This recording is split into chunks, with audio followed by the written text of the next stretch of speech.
Have you ever felt that bling in your mind? Have you ever wanted to have your own company but don't really know how to start off?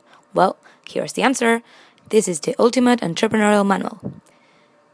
This is Steve. He has some ideas and projects in mind, but doesn't really know how to start developing them. So he decides to have a meeting with Professor Jobs from University of Richmond, who once told him about something called startups.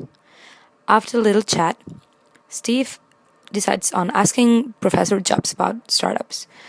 And Professor Jobs answers right away. He says, a startup is a company working to solve a problem where the solution is not obvious and success is not guaranteed, says Neil Blumenthal, co-founder and CEO of Warby Parker, and one of the most important entrepreneurs of the 20th century. Steve finds the concept more than interesting and he's willing to learn more, so he decides on asking Professor Jobs for some tips for creating his own startup. Professor Jobs accepts and says the first step is to have an engaging and motivational personality to go throughout the whole process and not giving up instantly when things don't work the way you expected. Are you prepared for everything? Yep. So first of all, do you have an idea? This pyramid here reflects the process of finding out an idea. You say to have a problem, which is the basis of all the process. In order to keep going, you need to be aware that you have a problem. Then you're going to actively start looking for a solution. Once you have it, you look for the means to apply it, and finally, pay for it. This is the process of organic ideas, getting a business idea through an example of something missing in your life. You just have to know you're looking for a solution to a need, and finally, put it into a business, if there's going to be a market out there with enough budget to buy what you're offering. It is easier to succeed and develop a startup if it's not a big, sticky, clumsy project. Big refers to that project that requires a lot of money, which will make the project riskier and harder to start with. Sticky means that once you put the money, there's no way back. And clumsy refers to those ideas that cannot be developed quickly and seem to follow a slow growth pace. Once you have your idea, stop and think. Do you actually have what's needed? Are you passionate, intelligent, efficient, active, persistent, adaptable, risk-taker, and creative? Because then you should definitely go ahead and start working on your project. Are you a workaholic, close-minded, lazy, overconfident, stubborn, unorganized, unrealistic, perfectionist, and impatient? Because then you definitely shouldn't consider being an entrepreneur. Steve is pretty confused at this point, but Professor Jobs continues. Something that you also should bear in mind is your team. The people that surround you will be crucial for your success or your failure. What makes a good team? A critical, contributive, constructive, supportive, and honest team. A diverse team in terms of skills, personality, and connections, with more or less equal access to capital and a shared vision and a common level of commitment. But more essentially, you have to find the perfect co-founder or partner. You're going to have to make crucial decisions with your partner, so you better choose this person right. The best combination may not always be reaching your best friend. It is true that you have to get on well with the chosen person, but you should also consider facts, like having complementary skills, so that you can contribute differently to the startup, to have different perspective, so that you can consider different points of view, and not falling in the mistake of being close-minded, and finally to have an aligned mission, so that you both push the business to the same direction.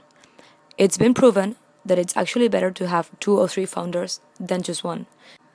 Creating a startup alone is one of the most common mistakes identified. Even if you could do all the work yourself, you need colleagues to brainstorm with, to talk you out of stupid decisions, and to cheer you up when things go wrong. Now, we could talk about something I've decided to call the 4 steps to success. This is about 4 main objectives that you should accomplish in order to have your consolidated company.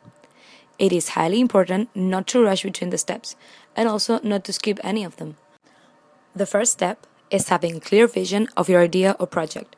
You have to clearly establish the what and the how, followed by the goals for the firm. It includes the definition of your hypothesis, which will eventually be tested. Your vision could be based on solving a problem, improving something that already exists, or even creating new necessities for the consumer. Secondly, there's the validation. This is a very important step, as it will determine whether you continue with your project or not. It's the step in which your hypotheses are tested. Validation is carried out through market research, the conduction of surveys or focus groups, or the use of the internet to do deep research.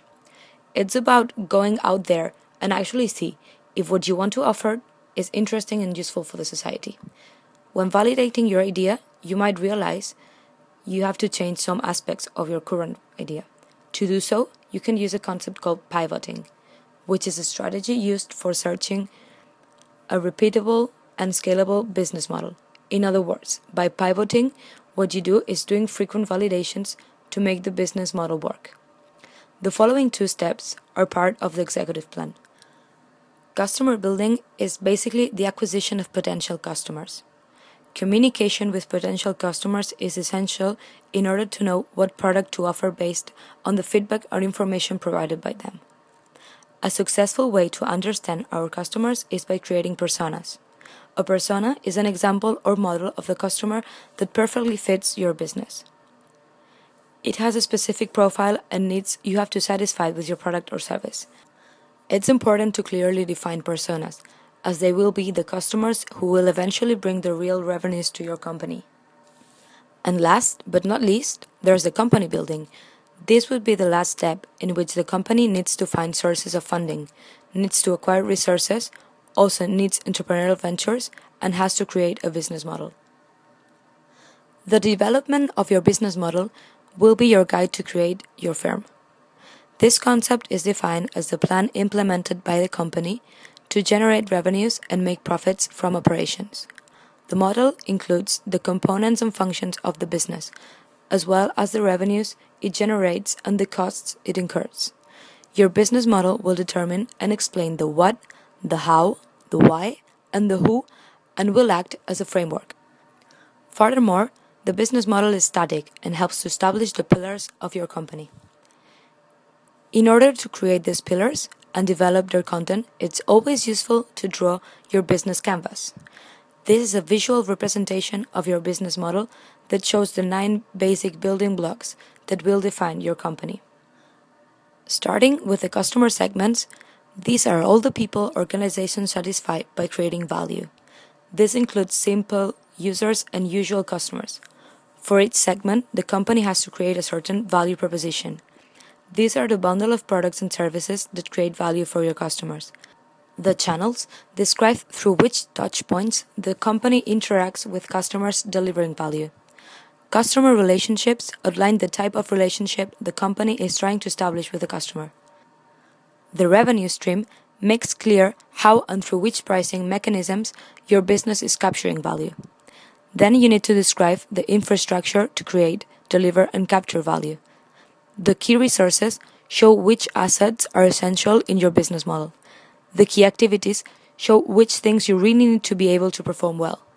The key partners show who can help you leverage your business model, since you won't have all your key resources, nor you perform all activities. Once you understand your business model's infrastructure, you will then have an idea of its cost structure. So, with the business canvas, you will be able to map, define, discuss, design, and invent new business models. Another key concept that you will use a lot is the unique value proposition. It can be defined as the benefits obtained by your company's products and services offered to customers, subtracting all the costs of use of those products and services. A good entrepreneur will spend as much time as needed to clearly define its UVP, as this is what, in the end, will make the company different to its competitors and will be the basis of the company's sales, marketing, and product development.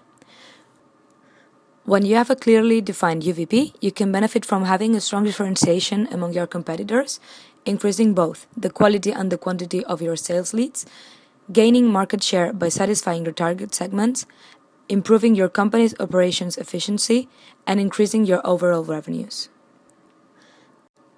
Now, we could have a look at the understanding of your potential customers. This is directly related with the customer building step and the concept of personas that we mentioned earlier. Always bear in mind that it's better to make a few people really happy than to make a lot of people semi-happy. Eventually, the amount of people satisfied will grow, but this takes time. Don't expect it to happen right away. P. Schumacher explains 5 ways to better understand what your customer wants. First of all, stand in your customer's shoes. Look beyond your core business and understand your customer's full range of choices, as well as his or her ecosystem of suppliers or partners of which you may be part. This exercise will also deepen your understanding of competitors and help you better anticipate your moves.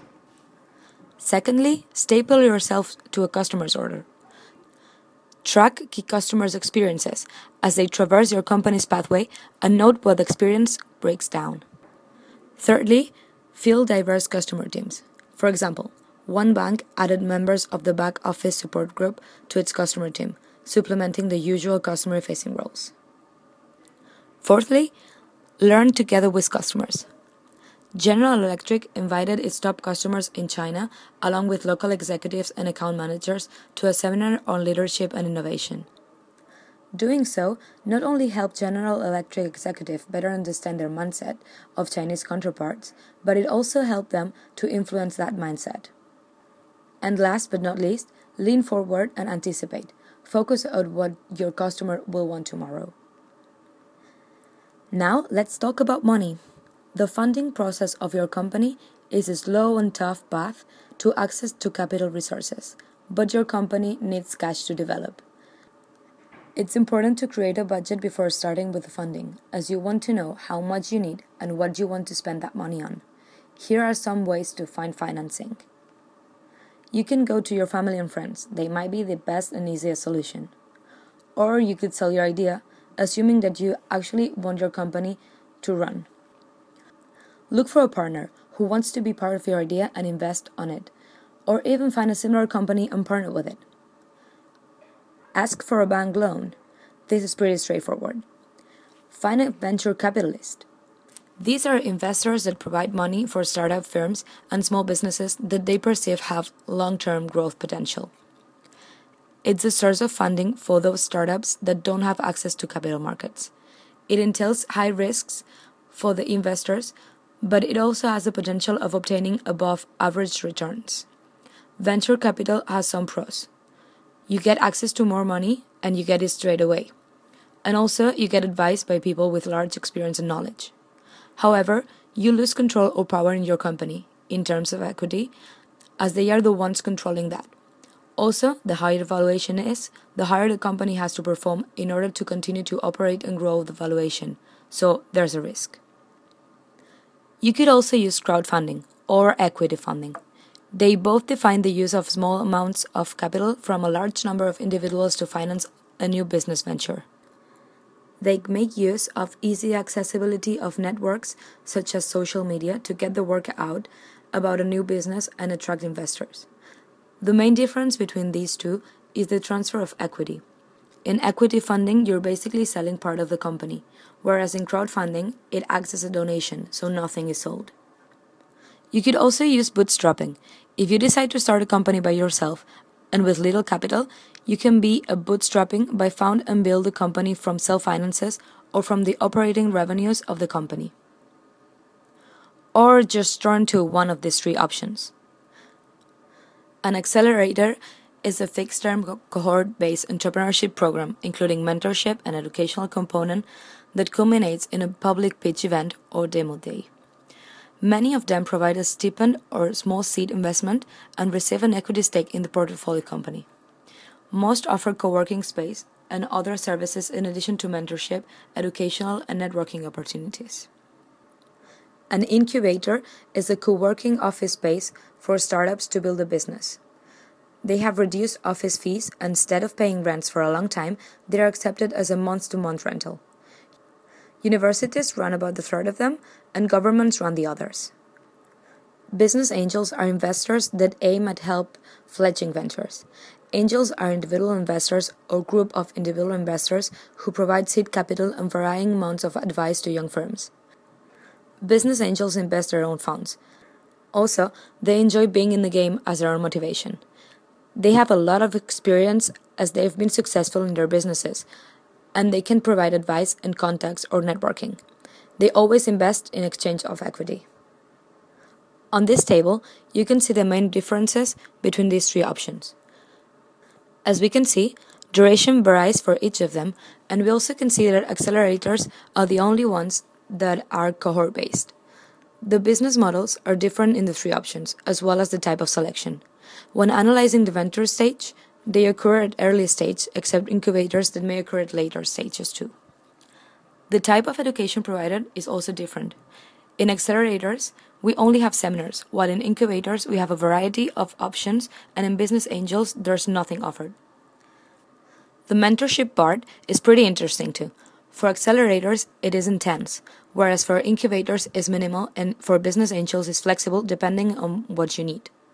Finally, according to the venture location, it's on-site for accelerators and incubators, but off-site for business angels. It would also be interesting to look at this graph. Imagine it represents your business. On the horizontal axis, we have the variable time, and on the vertical axis, we have the variable cash flow.